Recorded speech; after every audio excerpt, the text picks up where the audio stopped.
Ça, c'est épique!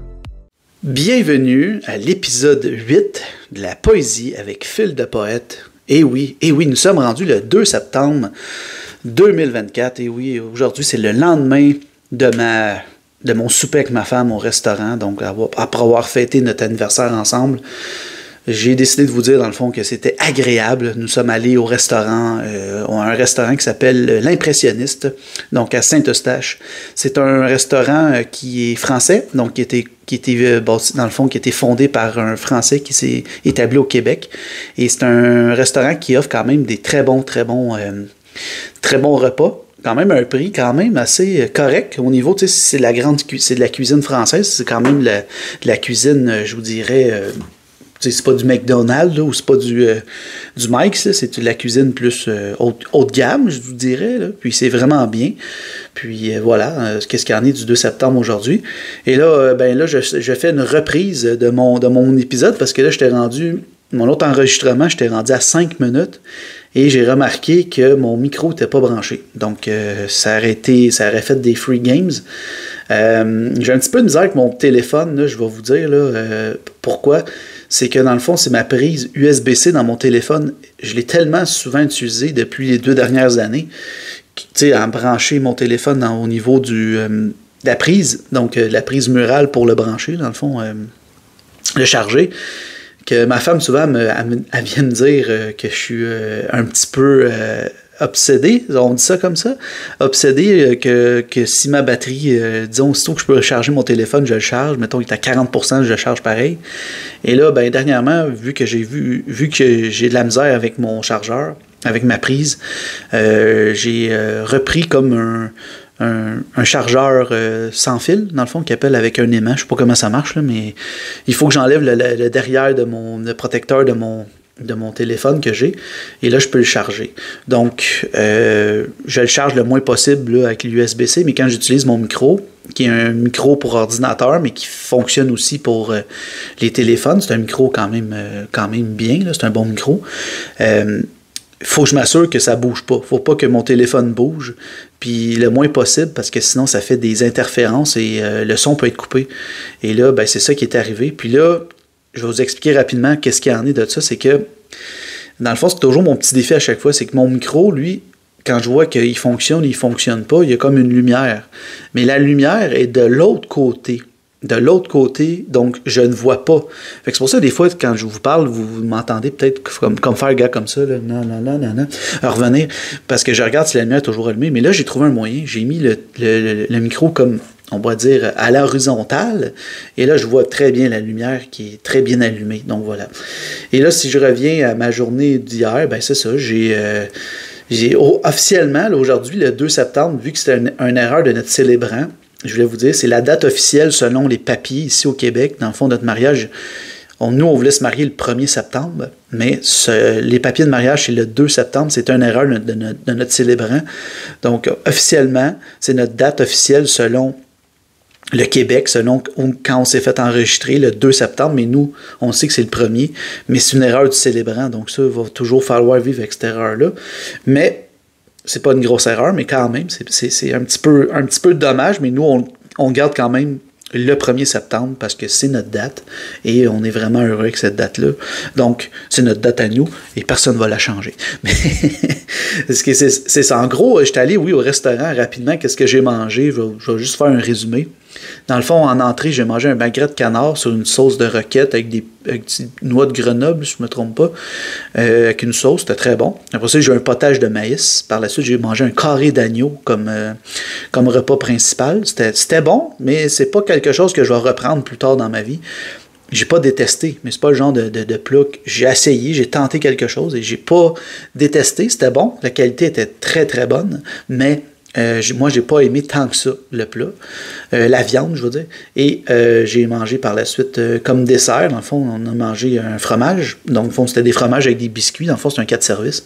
Et par la suite, on est allé ici au Québec, on appelle ça chocolat favori. On est allé se payer un petit cornet au chocolat favori parce que tellement bon leur chocolat lorsqu'ils trempent ça. Là, un cornet trempé dans le chocolat favori, c'est la place à aller. Donc c'est quasiment de la pub que je fais en ce moment. Et voilà, ma femme, elle a pris, comme entrée, elle a pris une cœur de romaine couchée, coupée en deux, avec du lard et des croûtons et de la sauce. Je sais pas c'était quoi sa sauce qu'il y avait à l'intérieur. Après ça, elle a pris comme un potage comme moi, un potage de maïs qui a de service. Et par la suite, elle a eu un onglet de bœuf. Donc, c'était comme tous des petits morceaux de bœuf, très bien braisés, avec une bonne croûte. Ah, c'était bon, j'aurais dû prendre ça, avec une bonne sauce, puis des frites. Puis c'était une mayo qui venait avec ça. Ça avait l'air excellent. Mais... Moi, comme je vous ai dit dans la vie, je tente des choses. On appelle ça ici en québécois, je suis un essayeux. J'essaye des choses. Donc, j'aime ça beaucoup, faire des tests, tester des nouvelles choses, dans le fond, pour tu sais, moi, j'aime goûter à beaucoup. J'aime le manger, tu sais. J'aime ça manger, donc j'aime ça goûter à des nouvelles choses, tu sais. Ça dépend quoi, là. Tu sais, tu me diras pas, tu mangerais-tu de la pieuvre? Non, ça me roule. Moi, des choses qui roulent dans la bouche, moi, tout ce qui est fruits de mer, je déteste. Par contre, tout ce qui est viande sauvage et tout ça, il n'y a pas de problème. Mais moi, tout ce qui vient de la mer, je sais pas, je suis pas capable. Les seules affaires que je peux peut-être manger de la mer, c'est des pétoncles, là, mais rendu là, je vais m'écouter, puis je vais me fermer les yeux, puis en tout cas, peu importe, on a chacun nos goûts. Donc voilà, je vous parle un peu de moi encore. Et là, on est déjà rendu à 6 minutes. Et là, je vais essayer peut-être de faire ça un petit peu plus court aujourd'hui. Je vais voir comment ça va tourner autour de la discussion, mais je vous parle un petit peu de moi encore. Donc aujourd'hui, le poème, ça s'appelle « L'habitant maniant le sable ». Bon, c'est un poème que j'ai écrit pour le match de hockey là j'ai la date, du 25 octobre 2018 entre le Canadien de Montréal et les Sabres de Buffalo. Mais vous allez voir, en faisant la lecture de ce poème-là, vous allez remarquer, c'est pas tant hockey que ça. C'est vraiment, là, je l'ai lu. Oui, il y a un petit peu de mots qui parlent de hockey sur glace, mais c'est un poème qui pourrait être attribué à autre chose, comme exemple, peut-être un habitant qui affronte une personne qui a un sabre, tu sais, mettons, mais tu sais, on peut faire on pourrait dire analogie, c'est ça qu'on dit, amalgame, je cherche le mot, mais tout ça pour dire que vous pouvez faire dans votre tête une image, et peut-être que ça va être moins, je vous dirais, moins prenant que c'est vraiment le hockey sur glace qui ressort de ce poème. Donc, c'est un poème que j'avais écrit vraiment en sorte que on reconnaisse moins le hockey, puis que ça soit plus poétique. Et je vous dis que je me surprends moi-même, parce que c'est un poème qui contient 1, 2, 3, 4, 5, 6, quand même 6 paragraphes avec 4 rimes chaque. Donc, c'est quand même un poème intéressant à lire. Et voilà, donc dans le fond, là, je vais vous faire un résumé. Qu'est-ce que je disais dans ce poème-là, c'est que je croyais que le Canadien allait continuer à avoir du succès, comme en début de saison il y avait, et qu'il gagnerait ce match-là haut la main. Mais ça a été une défaite. Donc, le Canadien a perdu, je crois, 4-3 ou 4-2, selon les résultats. Attendez, je vais aller voir. Je les ai sauvegardés. Je suis un petit coquin et je les ai sauvegardés, mais là, je ne trouve plus l'accès à mon... Attendez un petit peu. Non, c'est pas grave. C'est pas plus grave que ça, mais je pense qu'ils ont perdu 4-3 ou 4-2 et se sont fait dominer, là, 42 tirs contre 22. Donc, il y a une chance que le gardien de but était là du Canadien. Je sais pas si c'était Carey Price qui était là, mais en tout cas, tout ça pour dire que le Canadien a perdu. Et ce poème-là, dans le fond, ça les a pas aidés, mais en même temps, c'est pas grave. Tu sais, c'est par plaisir de lire un poème et d'écrire un poème pour le plaisir. Surtout dans ce temps-là, j'étais assez maniaque. Là, tu sais, je le suis encore maniaque de hockey, mais j'étais vraiment, là, je mêlais les deux ensemble. Puis j'étais encore dans mon processus de comment je pourrais dire ça? Je focalisais sur le hockey et la poésie. TikTok n'était pas encore là. TikTok, ça, c'est une autre partie de ma vie. Je vais vous parler à un moment donné que ça a duré, l'aventure a duré 4 ans, que j'étais vraiment intense là-dedans, là, puis que je faisais juste du contenu hockey. Puis je continuais quand même à publier des poèmes sur mon réseau social Facebook, mais j'ai tout fait mon talent de poésie avec ça. Je sais pas, vous comprenez, là. Donc, là, je fais un lien, là, mais tout ça pour dire que maintenant, j'ai comme relâché vraiment beaucoup de TikTok, puis ça m'a fait du bien depuis le mois de juin. Puis depuis ce temps-là, j'ai redécouvert la poésie. Et là, je redécouvre aussi que je peux vous faire des podcasts, puis je parle des poèmes que j'ai écrits, puis c'est vraiment quelque chose que j'aime, même s'il n'y a pas beaucoup de gens qui m'écoutent. Je dis qu'il y a beaucoup de gens qui m'écoutent, mais En moyenne, mettons, je fais une vidéo sur YouTube, j'ai entre 30 et 40 visionnements. C'est pas énorme, mais il n'y a pas de vidéo qui va avec ça. C'est juste ma figure stagnante avec de l'écoute. C'est un balado, ça le dit, balado. Et en moyenne, j'ai entre 3 et 4 lectures sur Spotify, mais sur les autres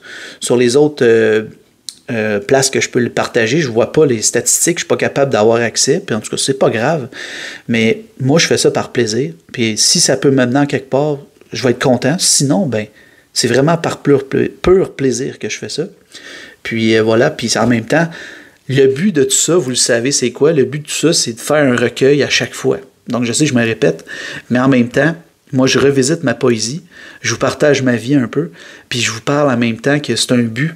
Mon but là-dedans, c'est de faire des recueils de poésie avec ça, avec ce podcast-là, associé à ça.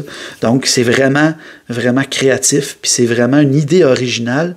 Puis, je pense pas que personne fait ça. Fait que, pourquoi pas le faire? Puis moi, j'aime ça. Donc, voilà.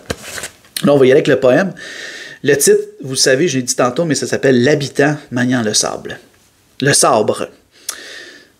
Puis en passant, j'avertis le monde juste avant la lecture du poème. Ça se peut que je lis trop vite, comme je fais à chaque fois, je vous le dis. C'est un avertissement. Tu sais, comme quand tu vois un avertissement à chaque fois là, que tu regardes un film. Ou avertissement.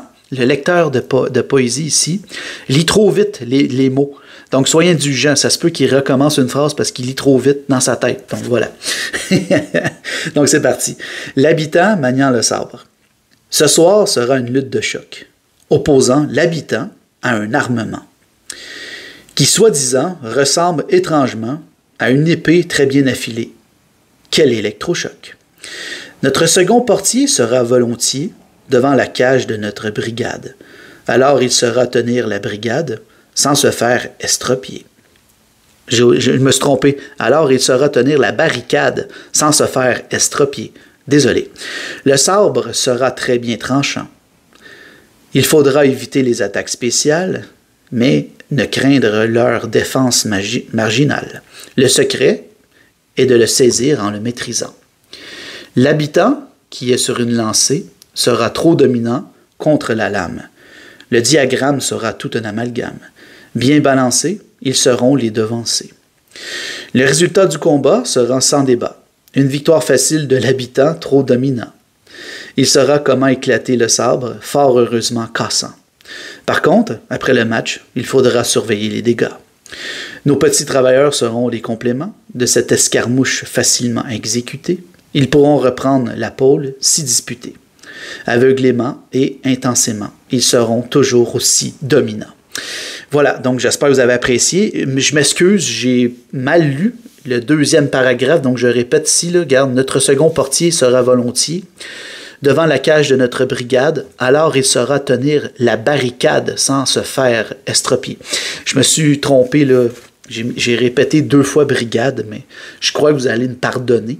C'est des choses qui arrivent. Donc, voilà, c'est un poème qui était, dans le fond, en gros, qui disait que je pensais que les Canadiens allaient vaincre facilement les Sables de Buffalo, mais ça ne s'est pas passé, donc ils ont perdu. Et se sont fait dominer, même 42 tirs par 22, je crois. Là. En tout cas, je vous l'ai déjà dit. Mais sur ça, j'espère que vous avez apprécié. Et ce podcast va se terminer bientôt. Mais juste avant, je vous demanderai, si vous écoutez ça sur Spotify, de me laisser un commentaire, me dire qu'est-ce que vous appréciez de mon podcast, de mon balado, et qu'est-ce qui pourrait être amélioré, qu'est-ce que vous pensez qui pourrait être amélioré, qu'est-ce que je pourrais faire de plus qui serait bien pour vous et qui pourrait être valorisant et optimisant, ou sinon, ben dites, c'est correct Philippe, on aime ça comme ça, continue dans ce sens-là, ça va bien, ou sinon, si vous l'écoutez sur YouTube en ce moment, ou sur YouTube Music, je ne sais pas si vous pouvez mettre des likes sur YouTube Music, mais sur YouTube, mettez-moi un like, ça m'aide énormément si vous mettez un like, un j'aime, et surtout un commentaire, si vous vous rendez jusqu'à la fin comme ça, ou laissez-moi juste un commentaire comme si vous l'avez écouté au complet, marquez, dites-moi seulement le commentaire « l'habitant ». Marquez juste « l'habitant » dans la section commentaires, et comme ça, je vais savoir que vous l'avez écouté jusqu'au bout. Mais sinon, c'est pas grave si vous l'écoutez pas jusqu'au bout, ou ceux qui l'écoutent jusqu'au bout, merci. Ceux qui l'écoutent pas jusqu'au bout, je vous en veux pas, vous avez le droit, c'est dans vos droits. Mais moi, ça va toujours varier, comme je vous ai dit, entre 10 et 20 minutes maintenant, là, je rentre à 20 minutes, mais toujours proche du 15 minutes. Donc, voilà ce qui va mettre fin à ce poème, et je vous annonce que demain, demain. Ah oui, puis en passant, la réponse pour du dernier épisode qui était une devinette, c'était une arnaque en ligne. Donc, une arnaque. Je m'excuse de ne pas l'avoir dit. Donc, c'est la réponse de la devinette, du dernier poème devinette. Et là, je vous dis que le prochain poème, ça sera sûrement encore un autre poème sur le hockey. Donc, ça a rapport avec les Bruins de Boston, donc des ours. Donc, ça va être un poème sur un ours. Je sais pas si je l'ai lu vite fait. Et ça a l'air quand même dans le même style de poème que je vous ai écrit, que je vous ai lu aujourd'hui, donc l'habitant maniant le sable. Donc j'espère que vous avez apprécié cet épisode 8 qui est quand même rendu, je suis déjà rendu à l'épisode 8, donc ça fait 8 poèmes qui vont être inclus. À chaque épisode, ça va être un poème qui va être inclus dans mon recueil. Donc là, je suis rendu à la fin, bientôt à la fin du mois d'octobre, et là par la suite, ça va être le mois de novembre. Et là, si je regarde ça rapidement, ça va faire un recueil de poésie entre 80 et 100 poèmes. Là. Mettons, on va se dire un chiffre environ. Peut-être 80 poèmes. Là.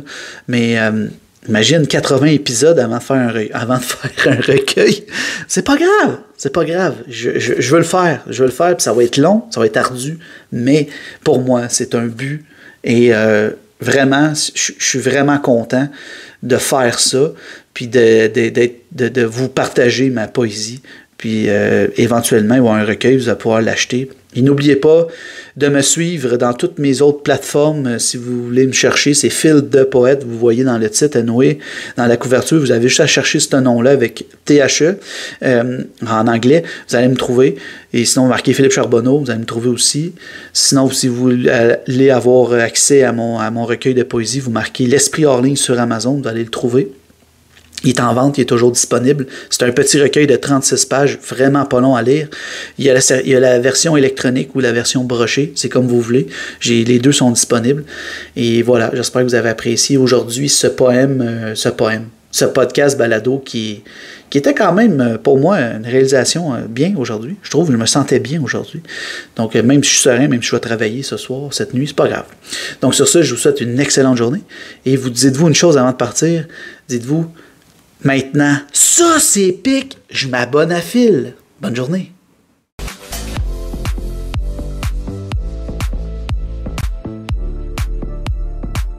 Maintenant, ça c'est épique.